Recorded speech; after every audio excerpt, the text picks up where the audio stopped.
رمضان المبارک کا بھی آخری عشرے میں لوگ اعتکاف وغیرہ کی طرف ان کا رجحان ہوتا ہے، تو ایک ایز اے معتکف اس کو کیا کیا احتیاطیں کرنی چاہیے، کیا کیا ایسی عبادتیں کریں جس کے اوپر اس کو زیادہ ثواب ملے؟ مسجد کے اندر جب ہم آئے ہیں تو مقصد یہ ہے کہ عبادت زیادہ سے زیادہ کریں. فقط 10 دن کے لیے اپنے آپ کو بند کر لینے کا نام اعتکاف نہیں ہے، بلکہ در حقیقت رب تعالیٰ کی بارگاہ میں حاضر ہو کر انسان زیادہ سے زیادہ عبادت کرے، مناجات کرے، استغفار کرے، رب کی بارگاہ میں گڑ گڑا کر جو ہے وہ مغفرت مانگے، جہنم سے آزادی کا پروانہ جو ہے وہ طلب کرے. اب عبادات کی طرف ہم دیکھیں تو جیسے نمازوں کی ہم بات کریں تو معتکف کو اس بات کا اہتمام کرنا چاہیے کہ اس کی تمام نمازیں پہلی صف میں تکبیر اولیٰ کے ساتھ ادا ہوں.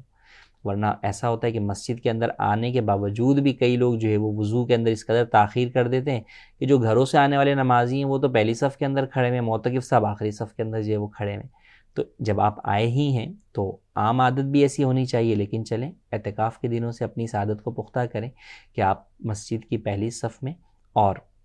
تکبیر اولیٰ کے ساتھ نماز ادا کریں. سنت قبلیہ نماز سے پہلے جو ہے وہ پڑھ لیجئے، سنت بعدیہ بھی جو ہے وہ ساری کی ساری پڑھیں. پھر جن افراد کے اوپر قضا نمازیں ہیں تو وہ سنن غیر موقدہ اور نوافل کی جگہ پر، اور اس کے علاوہ بھی رات میں جو بھی عبادات ہیں ان تمام کی جگہ پر اپنی قضاء عمری جو ہے وہ ادا کریں. 3 مکروہ اوقات ہیں: طلوع آفتاب سے لے کے 20 منٹ بعد تک، ضحوہ کبریٰ جسے عوام زوال کا وقت کہتے ہیں، اور غروب آفتاب سے 20 منٹ پہلے سے لے کے غروب آفتاب تک. ان 3 اوقات کے علاوہ آپ کسی بھی وقت قضاء عمری ادا کر سکتے ہیں. تو لہٰذا جس پر بھی قضاء عمری ہے اس کی ساری مصروفیات صرف قضاء عمری ہی ہونی چاہیے کہ وہ ہر وقت اپنی قضاء عمری ہی جو ہے وہ ادا کرے، کیونکہ اب اس کے پاس اور کوئی یہاں پر کام ہی نہیں ہے. پھر اس کے ساتھ جس کے ذمہ قضاء عمری نہیں ہے تو وہ تلاوت قرآن کریم کا اہتمام کریں. اگر اب تک آپ کا قرآن نہیں ختم ہوا تو آپ کوشش کریں کہ اگر آپ کو تجوید کے مطابق قرآن پڑھنا آتا ہے تو آپ اعتکاف کے 10 دنوں کے اندر ایک قرآن کریم جو ہے وہ مکمل ختم کر لیجئے. پھر ذکر و اذکار اور تسبیحات کے حوالے سے اپنی پابندی بنائیں کہ بھئی روزانہ اتنی مرتبہ درود شریف پڑھوں گا، اتنی مرتبہ جو ہے وہ تسبیحات پڑھوں گا. پھر علم دین حاصل کریں کہ وہ چیزیں جو آپ کا سیکھنا فرض ہیں دین کے اعتبار سے ان کا علم جو ہے وہ حاصل کریں. اس کے لیے مطالعے کے لیے جو کتب ہیں وہ مکتبۃ المدینہ کی وہ کتابیں جو ہے وہ حاصل کریں. اپنے آپ کو دنیاوی امور سے حتی الامکان جو ہے وہ بچائے رکھیں. اس کے لیے میرا مشورہ سب سے پہلے یہ کہ اپنے آپ سے آپ موبائل کو جو ہے وہ ٹوٹل دور کر دیں.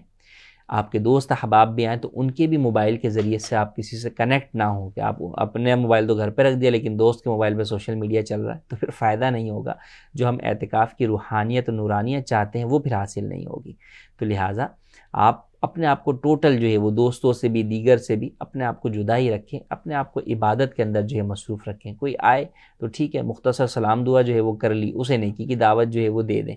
مگر جب اس کو دکھے گا کہ بھئی آپ مصروف ہیں تلاوت قرآن کریم کر رہے ہیں تو وہ آپ کے ساتھ جو ہے وہ نہیں بیٹھے گا. لیکن عموماً یہ دیکھا جاتا ہے کہ